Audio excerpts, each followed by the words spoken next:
Hello and welcome to another Pokemon challenge run. After my last video, I got a ton of requests for all sorts of different challenge runs. Ultimately, I decided to go with this one this time around. If you'd like me to make a video on your challenge run, comment it down below and maybe I can pick yours next. In this video, we will attempt to find out, can you beat Pokemon FireRed using only an HM slave? For this run, I decided to choose Sentret. Sentret and his evolved form Furret can learn all the HMs needed to get through the game, being Cut, Strength, Rock Smash, and Surf. Plus, it isn't the best Pokemon, so I assumed this would be a good challenge. I modified the game so that Sentret is our starter instead of Bulbasaur. I also modified the game to give me access to all the HMs right from the start, as this is an HM run only after all. The rules for this challenge are simple. I must beat the game using only my HM slave. I can't use any learned moves or TMs. Also, I won't use any items in battle such as heals or stat buffs, as that would prevent us from finding out if this is actually possible. At the start of the game, I realized that Sentret can only learn 2 of the 4 HMs I need for this run, Cut and Surf. That moveset will do for now until he evolves and I can teach him Rock Smash and Strength. I should also mention that we are playing in the 3rd generation, which introduces abilities and natures into the game. My Sentret happens to be Lonely, which boosts its attack while lowering its defense.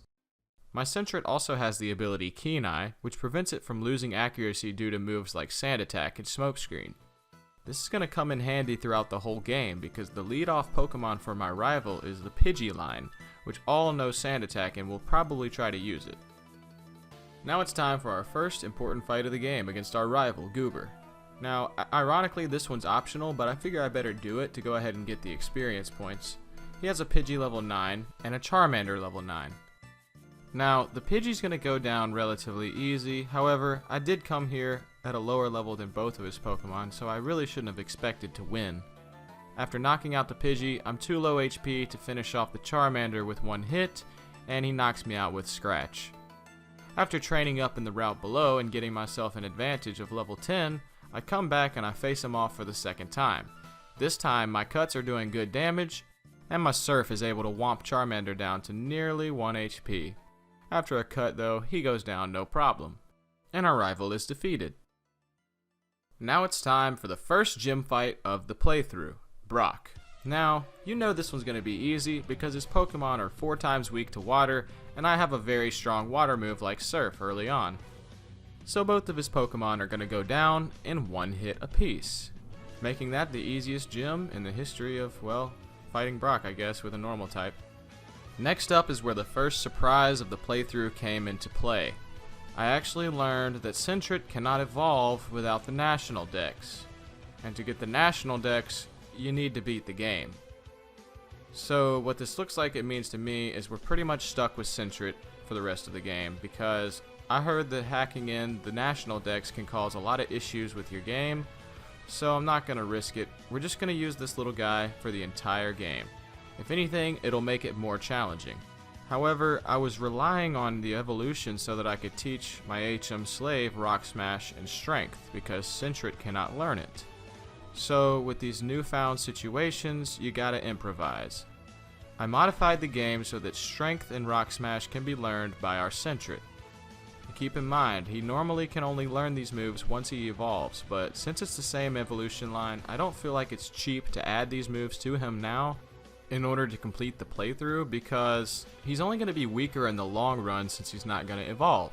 So if anything, this is just going to make the run more challenging and interesting. Now we're going all the way through the game with a Sentret instead of a Furret, which I feel like is going to be a little bit harder. Since it's risky to modify the game and force the evolution, I feel like modifying the game to give him these moves he would have learned anyway is a lot better route to go. Anyways, after arriving in Cerulean City, we're going to take on our rival north of the gym to help build up some levels. However, I kind of underestimated his team and I think I came a little too early. As you can see, a quick attack from Pidgeotto, even though it was a critical hit, almost kills me in 1 shot. Even though I can respond with a critical hit and knock him down in 1 shot, Rattata is going to finish me off no problem, and I die. So I grind up a couple of levels and come back at level 24. This time I'm able to take his Pidgeotto down with 2 hits while not sustaining too much damage from it. The Rattata is not that powerful either, and I'm able to kill him in 2 shots. Charmander thankfully doesn't kill me with the Ember, and I'm able to knock him out with one Surf. Then comes the Abra, who doesn't have any attacking moves, so we're just going to knock him out with a Strength. It feels good to slap Abra down like a pathetic worm here because he's going to grow to be really strong and really give my Sentret a hard time throughout this playthrough. Now it's time to take on Misty, the second gym leader, who has a Starmie and a Staryu.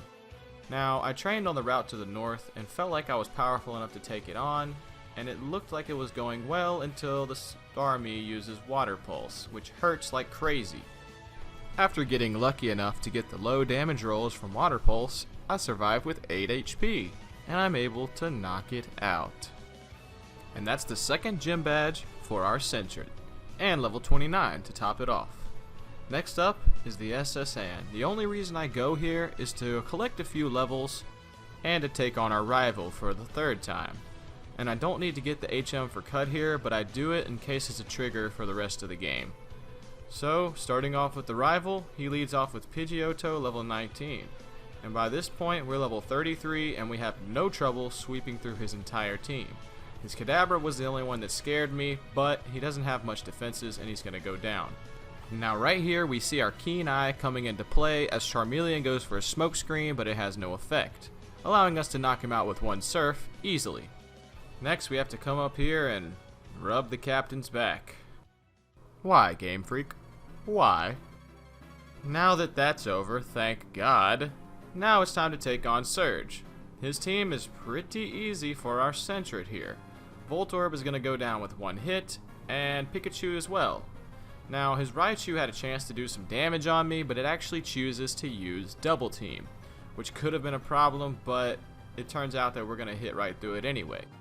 The Super Potion that Lieutenant Surge uses doesn't give Raichu enough health to survive through another Strength, and with that, we collect ourselves the third gym badge.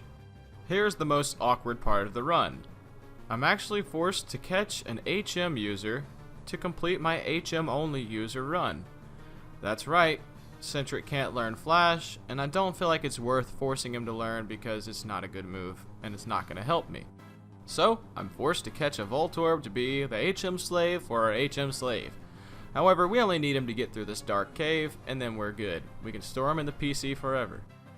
Now it's time for the rival fights that start to get pretty difficult. It's not that his team is necessarily high level here, but it's the additions to his team that make it a problem. His Gyarados has Intimidate, which is going to cut my attack and pretty much make the whole fight harder, and he always sends him out second at this fight. So instead of it taking maybe one hit, it's going to take probably 3 to kill him here. By the time I get him down, I'm pretty low health, and I still have 3 Pokemon to take. However, I'm lucky enough to get the critical hit on Execute and take him out no problem. Next up is Kadabra, who outspeeds me even though I'm 19 levels higher, but we take him down with one hit after he misses. Charmeleon takes one Surf and he goes down as well. Now it's time to clear out the Rocket Grunts from the game corner, and like I always do, I'm not going to include the footage from here really because there's not much to see. However, we will include the mini boss battle with Giovanni at the end because I do feel like it's a special fight. However, it is really easy. His Rhyhorn and his Onix both go down in one Surf, and then his Kangaskhan isn't really that big of an issue. Besides getting a fake out on me and forcing a flinch, I'm able to take him down with a couple of strengths. So that's Giovanni out of the picture, giving us the Sylph Scope. Before I head out though, I actually head down to the Game Corner prize area and spend our money on coins to buy the Mystic Water. The reason I chose Mystic Water to be our held item for this playthrough is we get the same type attack bonus for Strength, which is the most popular move we're going to use, and then Surf is our situational move, which we need a boost of power for. The normal type attack boost item in this game, the Silk Scarf, is a little bit harder to obtain, so I figure the Mystic Water is the best bet. After obtaining the Poke Flute from Mr. Fuji, we head on over to Erica and challenge her team. The Pokemon here aren't necessarily special or strong or anything, but they know some pretty annoying moves. Victory Bell usually likes to paralyze me, allowing Tangela to use Ingrain and heal itself along with Giga Drain and whittle me down throughout the fight. By the time I get to Vileplume, I got not much health left and I die. A couple times in a row. Eventually though, we're able to get a critical hit on Victory Bell and take it down without getting paralyzed. allowing us to make it all the way to Vileplume before getting paralyzed, but we're able to kill it in time before we die. And that's the leader Erica defeated. After that, it's time for another Team Rocket extravaganza. In other words, clips I'm not going to include because they're easy. However, these grunts are a little bit stronger and have evolved Pokemon, which allow me to get some good experience and level up my Sentret. However, what I got coming next is a disaster. The next fight is with our rival, and he has gotten monumentally strong since the last time we seen him. Most of his Pokemon are fully evolved and very, very high level. At level 53, I have a lot of issues taking on his team. His Pidgeot knows Feather Dance, which is going to lower my attack, as well as the Gyarados coming out and intimidating me, cutting my attack again, and it just sets me up for failure. I can get through the whole team, but by the time Charizard comes out, one flamethrower is going to kill me, no matter what my HP is. I feel like even from full health, I would die to this flamethrower. He's just too strong. I used the Versus Seeker to level my Sentret up to level 63 before coming back and fighting again. However, this was in vain. I'm still not strong enough to survive a flamethrower from Charizard. And if I'm not mistaken, it has 100% accuracy. I sure haven't seen it miss yet. So after being forced to grind myself to level 75, we're finally able to take him out. Now, we haven't had any real issues like this up until now, and it has me extremely worried for the rest of the playthrough that I had to get this high level this early on. But after dying over and over and over, I realized I had no choice here. I had to power grind. The next important battle is against Giovanni, and he's still really easy, thank goodness, because we just struggled very hard through that battle. I used Surf on Nidorino to avoid the poison point poisoning me, and we knock him out no problem. Now here I used a Strength on Nidoqueen. When I forgot that it was ground type, I should have surfed and it would have killed it easy, but we got a critical and knocked it out. However, we got poisoned from the poison point, which is what I was worried about in the first place. After sweeping through the rest of his team really easy, we're able to move on with the game. The next gym leader is Sabrina, the Psychic type user. All of her Pokemon here are glass cannons and go down in one hit from my powerful Sentret. The funny thing here is Alakazam, her last Pokemon, actually manages to outspeed me. Luckily, it goes for a Calm Mind and allows me to knock it out with Strength. And that's Sabrina defeated, with no damage taken. Next up is Koga, the Poison type user. 2 Coughings, a Muck, and a Wheezing. I'm kind of wondering what I should do here. I figure that the damage is going to be better if I use Surf because of Mystic Water, and Coughing has relatively high physical defense, and I was right. On Muck, however, the Surf doesn't really do too much, and he goes for Minimize, which is going to be a problem if he gets too many off. Luckily, we got a critical hit with Strength, and we knock him out relatively easy. The next Pokemon is Wheezing, and it goes down in almost one hit and uses a Toxic on me. But since this is the last Pokemon, it doesn't get a chance to do much damage to me, and we win the battle. Next up is the gym leader Blaine. Now this is the gym fight I've been waiting for the whole game. Aside from Brock, this is one of the easiest ones for sure. All of the Pokemon are Fire type and are going to go down with one Surf from my powerful Sentret. And after that, we only have one more badge to go, and the battle is with Giovanni himself, the final gym leader. Well, his Pokemon are all ground type, so this is just a repeat of the last battle. A Surf for everybody, and a Death for everybody. Let's just take a moment to enjoy these easy kills and easy battles because the Elite Four is coming up, and it's about to get a whole lot harder. So, after taking down the final Rhyhorn with one hit, we claim the badge from Giovanni. Now we have to take our rival on one more time before Victory Road. At this point, we're not quite strong enough to one-hit the Pidgeot, but we do manage to take it down in 2 without taking too much damage. The next Pokemon he has is the Rhyhorn, and we already know that's going to be a one-hit for Surf, so that's a freebie. Next up is Execute, who's not yet fully evolved and thus can't survive a single Strength from us. After getting disabled by Alakazam, we have no choice but to use Cut on him, which just about kills him and lets me know that Strength would have taken him out. Now we're forced to take 2 Psychics from him, and we die. On the next fight, however, he goes for a Calm Mind instead, which is scary, but like I said before, the Strength is strong enough to take him out. Now the Gyarados here could have been a very big problem, but the 2 times he gets to attack me, he uses Rain Dance and Leer, and none of those moves are going to help him out. The wing attack from Charizard doesn't kill me and allows me to get a super effective Surf for the knockout, and that's the rival. Now we're on to the Elite Four. The first member, Lorelei, has 5 Pokemon: a Dugong, Cloyster, Jinx, Lapras, and Slowbro. Sentret's level 100 here, but he's still not quite strong enough to kill a Dugong in one hit, allowing it to get an Ice Beam. But the real problem is Cloyster. It loves to use Hail, which is going to damage me every turn, and also Protect to stall me out. Slowbro always goes for Yawn and puts me to sleep, and then just finishes me off with the rest of the team. After this happening many times, I finally managed to get to the Lapras and wake up right after being confused, allowing me to get some strength moves off on him. After taking a few Ice Beams like a champion, he uses a Citrus Berry, but it doesn't heal him enough to survive if we don't hit ourselves. Which we did.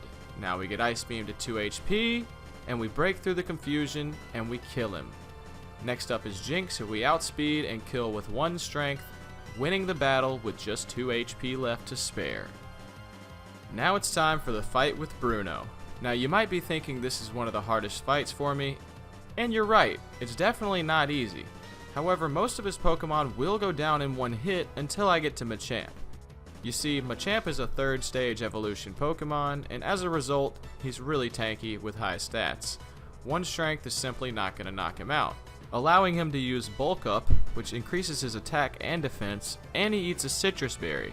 All of these things in conjunction mean I'm not going to be able to take him out with 1 hit. And since his attack stats raised, he's able to knock me out in 1 hit no problem, even from full HP.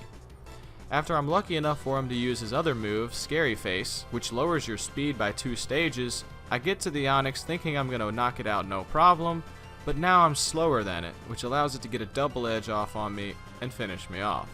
At this point, I change my strategy and go for a Surf as my first move on Machamp.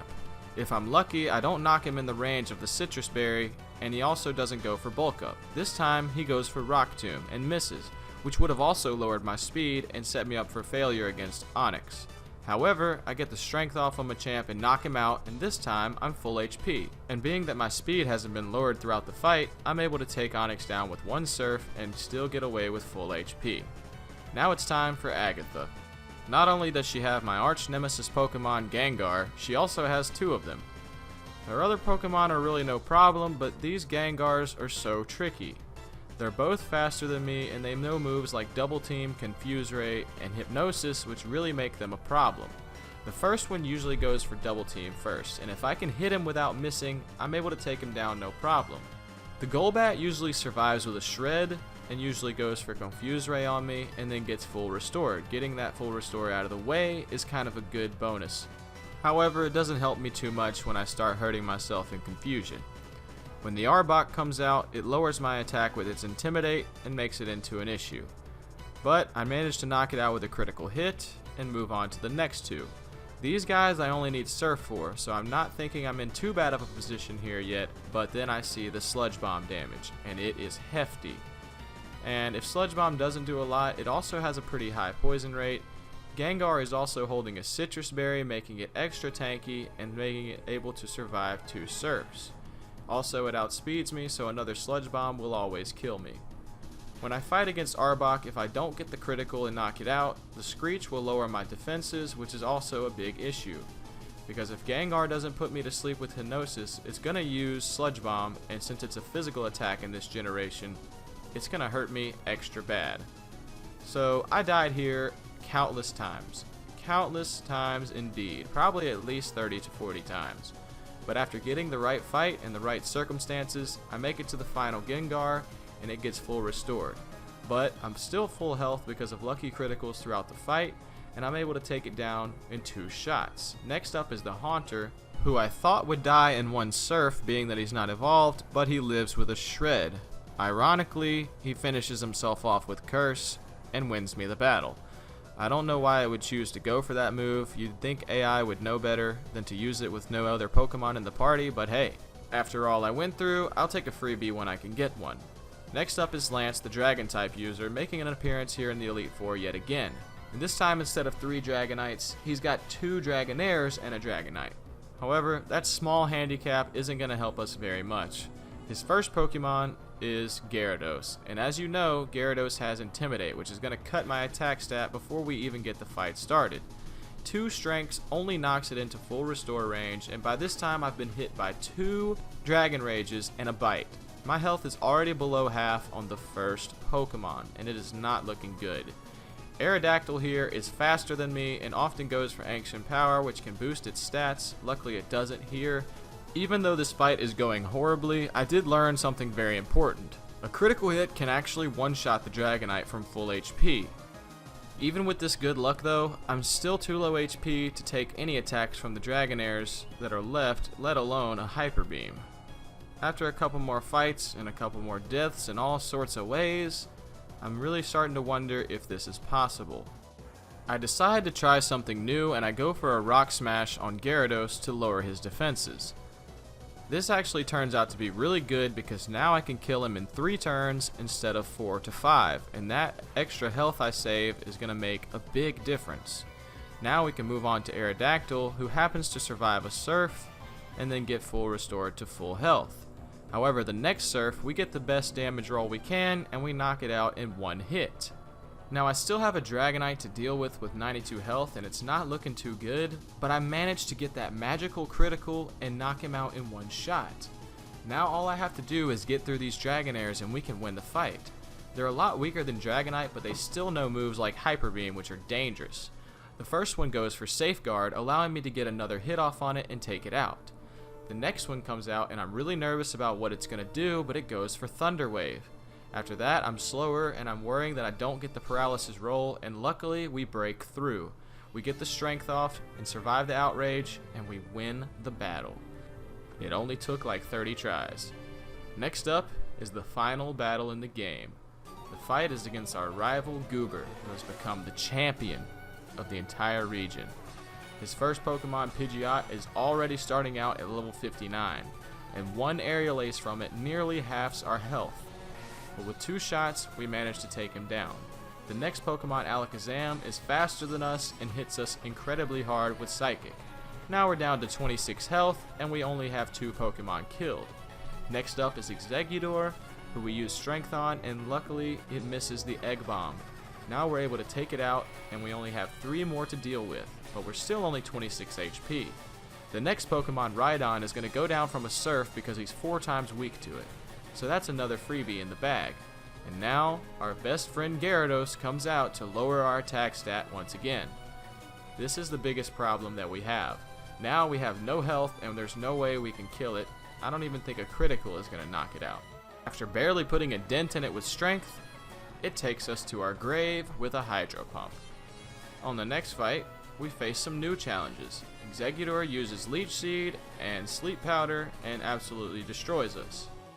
After many fights, the best possible thing happens. The first move Pidgeot uses is Sand Attack, which doesn't do anything to me and allows me to finish him with no damage taken. After sweeping through the rest of the team, we have 108 health and a Gyarados to deal with. We go for a Strength on him and the unthinkable happens. We manage to get the critical and we knock it out with 1 strike. I didn't think it was possible, but I guess I underestimated Sentret. But it's not over yet. Charizard knows Fire Blast, which will definitely kill me in 1 shot from this health. Thankfully, it's not the most accurate move and it manages to miss. We knock it down into Citrus Berry range and it heals up, and I'm really worried at this point what it's going to do next. I go for the Surf again and cross my fingers, and we die. After banging my head on my desk for a few times, we continue to try the battle over and over and over until we get the right results. This time, Executor uses a Light Screen and allows me to kill it without taking any damage, but I am a little worried that the special defense boost is going to prevent me from being able to 1-hit knockout the team members that I need to. Rhyhorn is the first one to come out, and I go for the Surf on it. Luckily, it knocks out in 1 hit, and we get the critical on Gyarados with Strength.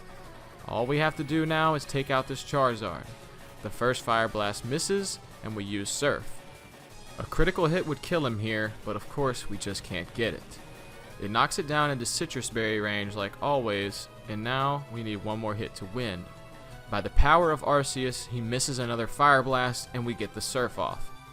And with that, our little level 100 Sentret has taken down the entire Elite Four and the champion, Goober. And now, we are the champions. We are the victors. We did it. The answer to the question, can you beat Pokemon FireRed with just an HM slave, in this case Sentret, is yes.